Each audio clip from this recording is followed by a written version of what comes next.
Important టాపిక్తో మీ ముందు నా పేరు జానేస్కి. మీరు కనుక నా వీడియోస్ నచ్చినట్లయితే వెంటనే షేర్ చేయండి, సబ్స్క్రైబ్ చేయండి, అలాగే మరిన్ని వీడియోస్ కోసం చూస్తూనే ఉండండి. సో ఈరోజు టాపిక్లో బేసిక్గా వన్ ఆఫ్ మై సబ్స్క్రైబర్ అని క్వశ్చన్ అడగడం జరిగింది. సార్ మార్కెట్లో జాబ్స్ ఉన్నాయా లేదా అని చెప్పి వన్ ఆఫ్ మై సబ్స్క్రైబర్ అని క్వశ్చన్ అడిగారండి. సో ఈ క్వశ్చన్ సంబంధించి ఆన్సర్ మీకు ఈరోజు తెలియజేస్తున్నాను అనమాట.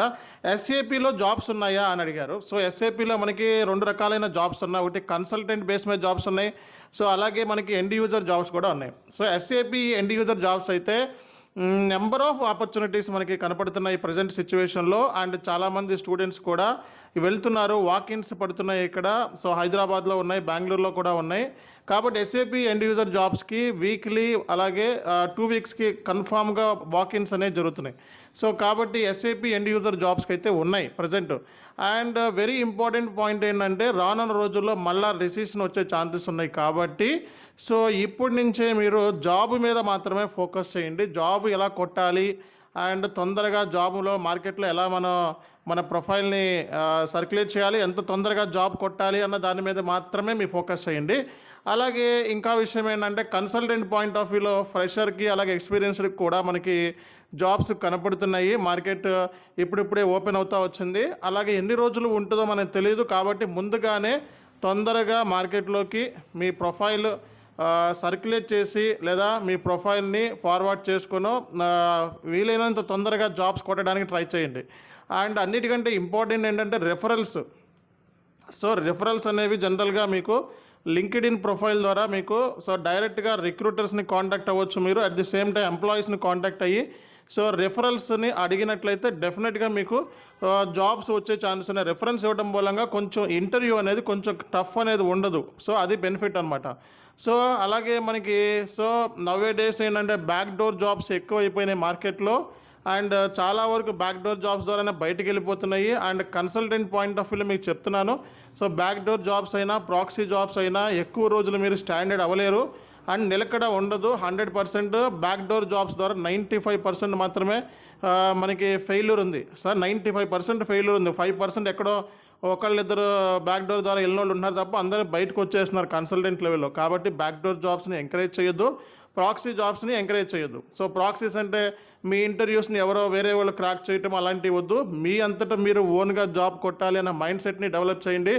ఎప్పుడైనా సరే హానెస్టీగా మార్కెట్లో దిగండి. సో కొంచెం టైం పడుతుంది, అయినా సరే ఆ హానెస్టీగా మార్కెట్లో దిగడం మూలంగా కొంచెం టైం పట్టినా మీరు 10 ఏళ్ళకి సరిపడే ఆ పొటెన్షియల్ని మీరు ఎర్న్ చేయగలుగుతారనమాట.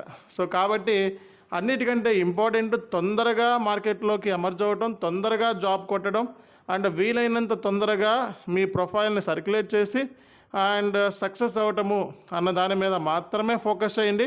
సో ఎక్కువగా థింక్ చేయొద్దు అండ్ ఎక్కువగా టైం వేస్ట్ చేసుకోవద్దు అన్నెసెసరీగా.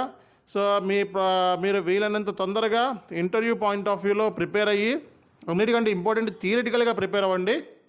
జాబ్ రావాలంటే చాలామందికి ఏంటంటే ఒక అపోహ ఉంది, సిస్టంలో చేసుకుంటే 100% జాబ్ వస్తుంది. అంటే సిస్టంలో చేసుకుంటే జాబ్ రాదు అండ్ మీ ప్రజెంటేషన్ ప్రాపర్గా ఉంటే జాబ్ వస్తుంది. సో ప్రజెంటేషన్ కన్ఫామ్గా ఉండాలి అండ్ ఎలా మాట్లాడాలో తెలియాలి. సో ఒక రియల్ టైం ట్రైనర్ మీకు దానికి సజెస్ట్ చేయగలుగుతాడు ప్రజెంటేషన్ ఎలా మాట్లాడాలన్నది. అండ్ ఇంగ్లీష్లో ట్రైనింగ్ తీసుకోవాలి. ఇప్పుడు మనకి S/4HANA ఫైనాన్స్ ఇంగ్లీష్లో చెప్తున్నాం మనం. సో ఇప్పుడు బ్యాచ్ కూడా స్టార్ట్ అవుతుంది. సో అలాగే సో మనకి 1వ తారీఖు నుంచి SAP MM కోర్సులు స్టార్ట్ అవుతున్నాయి. So SAP end user R2R జరుగుతుంది ఇప్పుడు క్లాసెస్. సో కాబట్టి మన దగ్గర అన్ని రకాలైన కోర్సెస్ మ్యాక్సిమం ఉన్నాయి. కాబట్టి మీరు సో నచ్చిన కోర్సుని పిక్ చేసుకొని తొందరగా సో మార్కెట్లోకి ఎమర్జ్ అవ్వడానికి ట్రై చేయండి. అండ్ అన్నిటికంటే ఇంపార్టెంట్ జాబ్ అన్న విషయాన్ని గుర్తుపెట్టుకోండి. చాలామంది తెలియక సబ్జెక్ట్ గెయిన్ చేయాలని చెప్పి సంవత్సరాలు చదువుకుంటారు. సో మినిమం యావరేజ్ స్కిల్ సెట్ని గెయిన్ చేసి అయినా సరే జాబ్ కొట్టచ్చు. ఫస్ట్ జాబ్ కొట్టిన తర్వాత ఆ కంపెనీలోకి వెళ్ళిన తర్వాత ప్రాసెస్ తెలుసుకోవడానికి ట్రై చేయండి. ఎప్పుడైనా సరే real time training, real time ఏదైతే జాబ్ చేస్తున్నా చాలా వ్యాలిడ్ అనమాట. సో రియల్ టైమ్ ట్రైనర్స్ దగ్గరే మీరు నేర్చుకోవాలి. చాలామంది ఫేక్ ట్రైనర్స్ దగ్గర నేర్చుకుంటున్నారు, ఎస్ఐపిలో యూట్యూబర్స్ దగ్గర నేర్చుకుంటున్నారు. 5,000కి 10,000 ఎటువంటి ఉపయోగం ఉండదు. ఎందుకంటే యూట్యూబ్లో కాపీ కొట్టి కంటెంట్ చెప్తారు కాబట్టి వాళ్ళకి ఇంగ్లీష్లో మాట్లాడలేరు అండ్ ఎక్కువగా డీల్ చేయడం తెలియదు, ఎలా మాట్లాడాలో తెలియదు. కాబట్టి అలాంటి ట్రైనర్స్ దగ్గర నేర్చుకోవడం వేస్ట్ అనమాట. సో మీరు ఎప్పుడైనా సరే రియల్ టైం ట్రైనర్స్ దగ్గర అండ్ ఆల్రెడీ కంపెనీస్లో పనిచేసి సమ్ ఎక్స్పీరియన్స్ని ఎర్న్ చేసిన అలాగే ఇంగ్లీష్లో మాట్లాడే ట్రైనర్స్ దగ్గర, అలాగే మన ఇన్స్టిట్యూషన్ అయితే గత 5.5 ఇయర్స్ నుంచి తెలుగు, ఇంగ్లీష్లో చెప్పుకుంటూ వస్తున్నాం. కాబట్టి మీరు ఇంగ్లీష్లో కావాలంటే ఇంగ్లీష్లో ట్రైనింగ్ ఉంది, తెలుగులో కావాలంటే తెలుగులో ట్రైనింగ్ ఉంది. సో 2 నేర్చుకుంటే చాలా మంచిది అన్న విషయాన్ని గుర్తుపెట్టుకోండి. అండ్ సో కోర్సులో జాయిన్ అయ్యేటప్పుడు మీరు కనీసం ట్రైనర్తో ఒక 15 మినిట్స్ ఇంగ్లీష్లో మాట్లాడండి. సో మీకు స్టఫ్ అనేది తెలుసు, దాన్ని బట్టి మీరు కోర్సులో అనేది జాయిన్ అవ్వచ్చు. సో మీరు కనుక నా వీడియోస్ నచ్చినట్లయితే వెంటనే షేర్ చేయండి, సబ్స్క్రైబ్ చేయండి, అలాగే మరిన్ని వీడియోస్ కోసం చూస్తూనే ఉండండి. This is Chani SK signing of.